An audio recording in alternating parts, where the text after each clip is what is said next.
El Partido Popular de Alberto Núñez Feijóo alcanzaría los 129 diputados según la encuesta de Amalgama Métrica para Voz Populi. Son 40 más que en las últimas elecciones y 21 más que en nuestra última encuesta de hace 2 meses. Pero sobre todo son más que los que suman todos los partidos de la izquierda juntos. Y es que tanto el Partido Socialista como Unidas Podemos están en caída libre y también hay una fuerte caída en Vox. Por otra parte, hablamos de tendencias en el mercado inmobiliario, en este caso hablamos de vivienda protegida y por último sección de tecnología en la que hablamos de los contratos inteligentes. Esto es Barra Libre, comenzamos.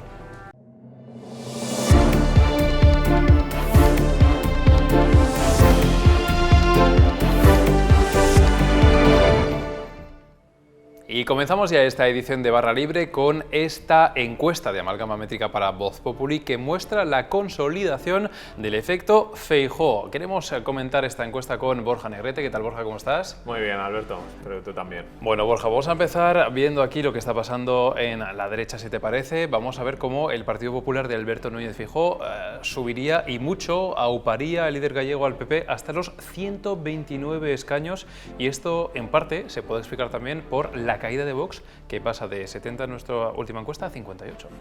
Bueno, lo cierto es que los espectadores pueden verlo claramente. El arco azul va ocupando cada vez más espacio en lo que sería el Congreso. Vemos que en comparación con la anterior encuesta que realizó Amalgama para Voz Populi, en la que sacó el PP pues 108 escaños, ahora se dispara hasta los 129 escaños.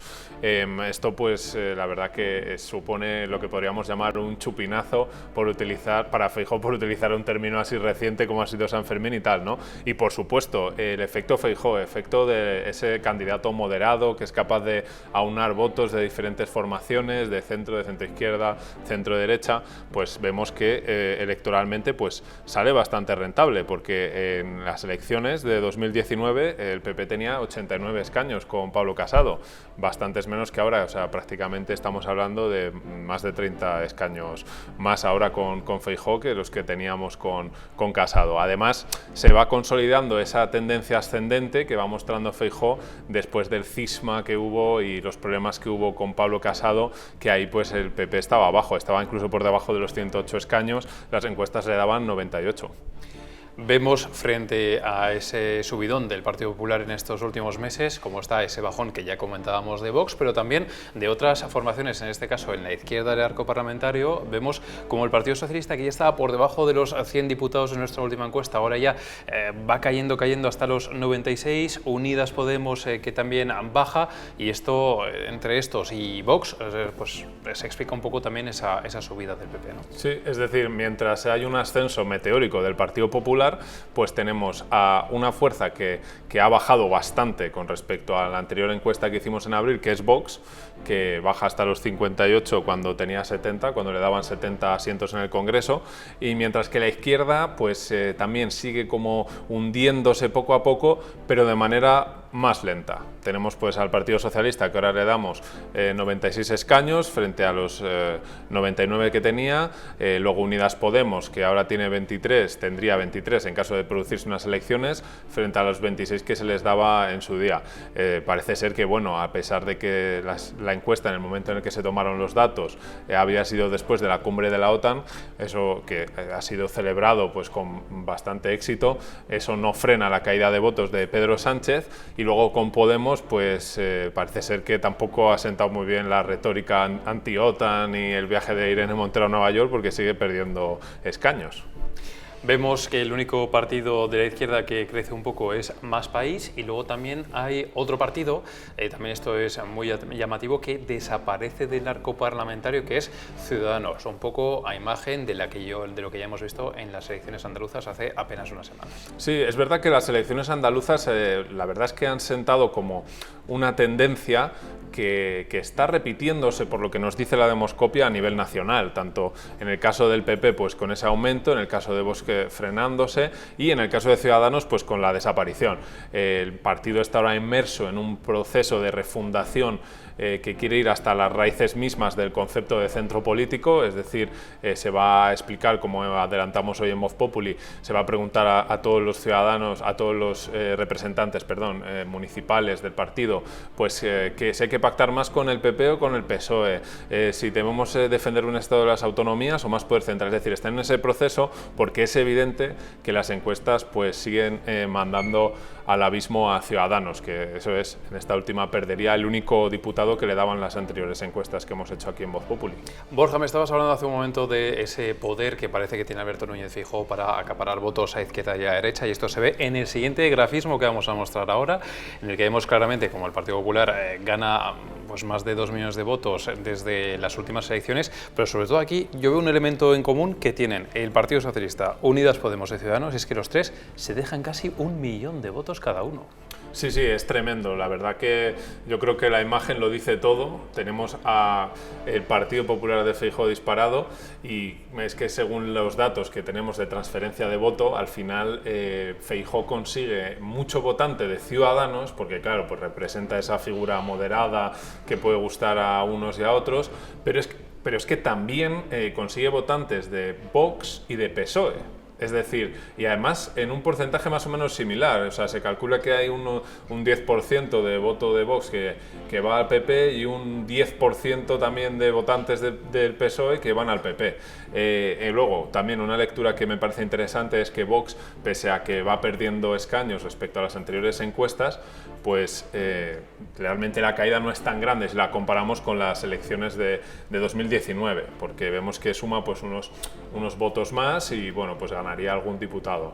Y luego pues tremenda la debacle de Podemos y de PSOE en cuestión de voto, sumando las fuerzas de los escaños de Podemos y de PSOE, no llegarían a 119, es decir, no llegarían ni siquiera los que consiguió solo el PSOE en 2019. O sea que vamos, que la coalición entre PP y Vox parecería bastante clara porque sumarían más de 180 escaños entre los dos. Todos los datos de esta encuesta de amalgama métrica para Voz Populi los tienen disponibles, por supuesto, en nuestro periódico, por si quieren consultar más datos más allá de todas estas buenas explicaciones que nos ha dado nuestro compañero Borja Negrete. Borja, muchísimas gracias como siempre. Gracias, Alberto. Y ahora tenemos una sección los lunes que no es cine en blanco y negrete, que ya hemos tenido este fin de semana, que sé que esa te encanta especialmente, pero es la de tendencias del mercado inmobiliario, que también te va a interesar mucho. Bien, sí.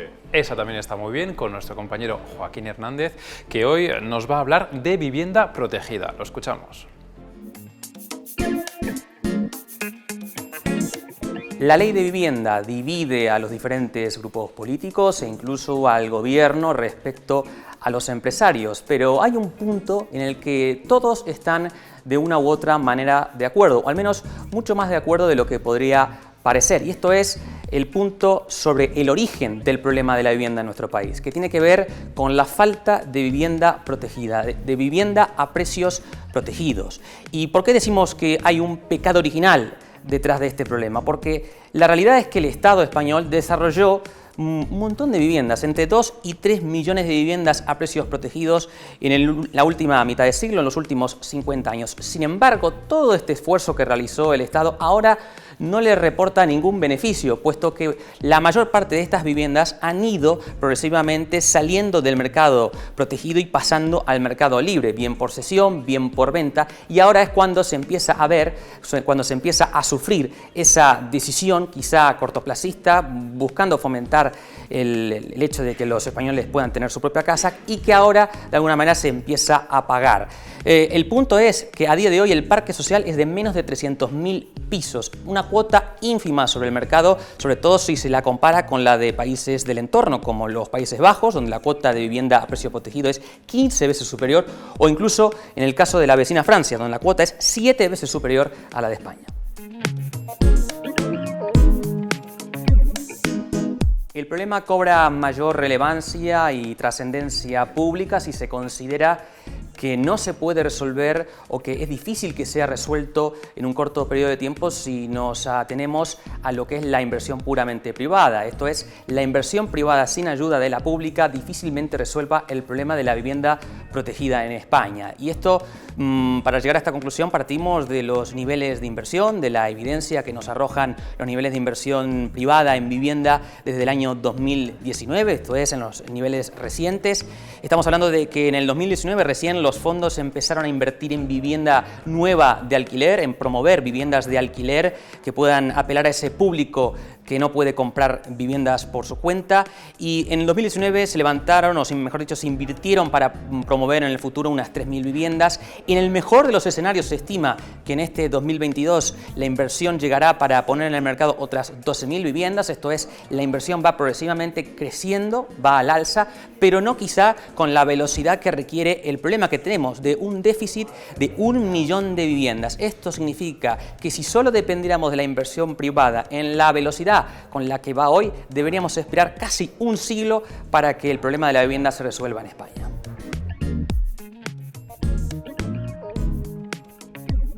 El próximo paso en la hoja de ruta para resolver el problema de la vivienda gira en torno a esa ley de vivienda que se espera que se apruebe a lo largo de este verano, pero por lo pronto existen elementos en común ya entre el gobierno y los agentes del sector privado a priori enfrentados. Sin embargo, hay puntos en común. Está el tema, como decíamos antes, del diagnóstico, de la falta de vivienda asequible y también, en parte, en la necesidad de ir juntos de la mano para resolver ese problema. El gobierno ya se ha fijado el objetivo de movilizar unas 100.000 viviendas hacia el mercado asequible, para lo cual precisará de la ayuda de los agentes privados. De hecho, el gobierno está negociando ahora mismo con los grandes propietarios para conseguir que traspasen al mercado asequible unas 30.000 viviendas a cambio de contratos de 25 años. Los agentes privados también tienen por su parte comprometida ya inversión para unas 70.000 nuevas viviendas de alquiler que entrarían en el mercado a lo largo de la próxima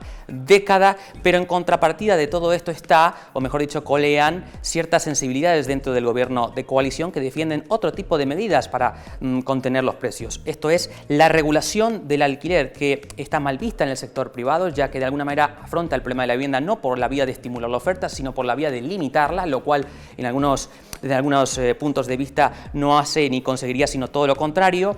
Y la realidad es que, según estudios del sector, la regulación del alquiler que se incluiría en la ley de vivienda podría reducir la nueva inversión en vivienda en alquiler en hasta un 30%. Por lo tanto, en la capacidad que tenga el gobierno de encontrar un punto de equilibrio entre todas estas sensibilidades en la nueva ley de vivienda están, mejor dicho, las posibilidades de éxito para resolver el problema. Y para acabar esta edición de Barra Libre, vamos ya con la sección de tecnología que todos los lunes nos ofrece nuestro compañero Marcos Sierra, en esta ocasión para hablar de los contratos inteligentes o smart contract, que son base para, por ejemplo, el blockchain y también las criptomonedas. Con esto despedimos esta edición de Barra Libre, volveremos mañana con más contenidos. El mundo de las criptomonedas y del blockchain ha traído consigo multitud de términos complejos, complicados. Uno de ellos es el de smart contracts o contratos inteligentes, pequeños programas que se ejecutan para que se cumplan determinadas cosas. Hay que decir, no obstante, que el término fue creado en la década de los 90, aunque es ahora cuando mediáticamente alcanza otra dimensión. En el fondo, los smart contracts no son más que programas informáticos que hacen que se cumplan acuerdos entre partes. La particularidad, lo que les hace inteligentes, es que ninguna de esas partes interviene en su cumplimiento. Pensemos, por ejemplo, en el cobro de un determinado trabajo por un servicio de traducción.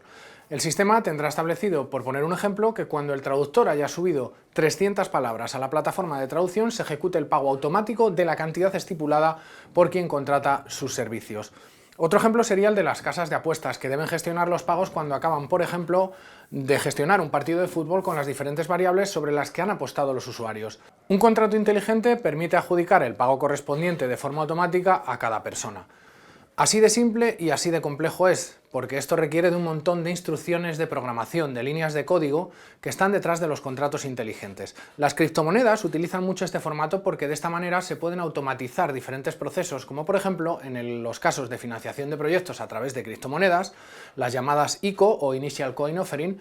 Los contratos inteligentes permiten saber qué pasa con las criptomonedas que los usuarios tienen según qué cantidad y qué hacer con las mismas en supuestos concretos. Otra ventaja de los smart contracts es que dejan una huella completa de lo que ha sucedido con el contrato, es decir, dan fe y se puede consultar todo aquello que ha pasado entre las partes.